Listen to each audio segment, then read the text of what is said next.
प्यारे साथियों नमस्कार। आज के इस वीडियो में हम लोग 10th क्लास के साइंस के अंतर्गत हम लोग फिजिक्स से कुछ क्वेश्चन को समझेंगे कि क्वेश्चन किस टाइप का है। और ये क्वेश्चन जो है चैप्टर का सबसे बेहतरीन क्वेश्चन है, इसे समझने का हम लोग प्रयास करते हैं। क्वेश्चन है कि गोलीय दर्पण की परिभाषा दीजिए एवं गोलीय दर्पण के कितने भेद होते हैं या कितने प्रकार होते हैं उसे आप लिखिए।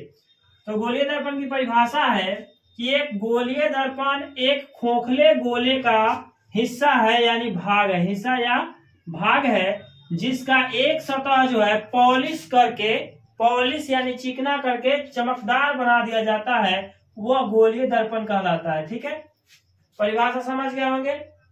इसका पार्ट देखते हैं हम लोग। गोलीय दर्पण के दो प्रकार होते हैं, पहला है उत्तल दर्पण और दूसरा है अवतल दर्पण। ये उत्तल दर्पण क्या है, अवतल दर्पण क्या है, इसे भी हम लोग समझ लेते हैं। तो उत्तल दर्पण हम लोग उसे कहेंगे जो दर्पण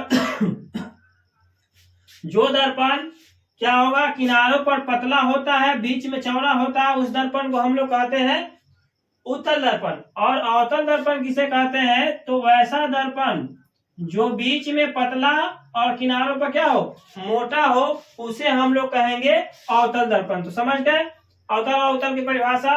अब दूसरा क्वेश्चन समझते हैं हम लोग कि दर्पण कितने प्रकार के होते हैं। ये गोलीय दर्पण दो प्रकार के होते हैं, जिसका है उत्तल और अवतल। लेकिन दर्पण कितने प्रकार के होते हैं, तो दर्पण भी दो प्रकार के होता है।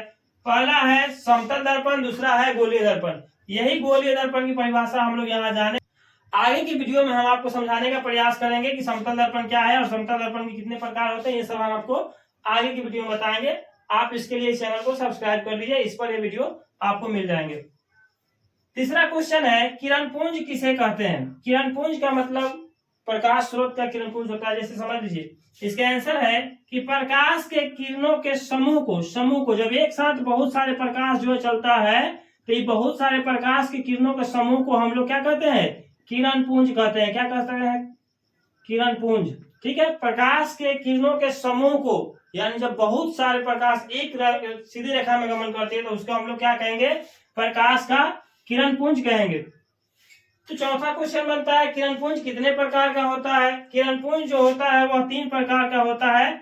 पहला है अपसारी किरण पुंज, दूसरा है समानांतर किरण पुंज और तीसरा है अभिसारी किरण पुंज। यह अपसारी किरण पुंज, समानांतर किरण पुंज और अभिसारी किरण पुंज, ये तीनों का परिभाषा हम इसके नेक्स्ट वाले वीडियो में बताएंगे। इसके लिए आप इस चैनल को सब्सक्राइब कर लीजिए और वीडियो को लाइक तथा शेयर कीजिए, ताकि आपके पास जो है इस तरह का वीडियो हमेशा आते रहे। तो प्यारे साथियों, उम्मीद करते हैं कि चार क्वेश्चन को आप अच्छे से समझ गए होंगे। मिलते हैं किसी अगले नेक्स्ट वीडियो में, तब तक के लिए धन्यवाद। जय हिंद।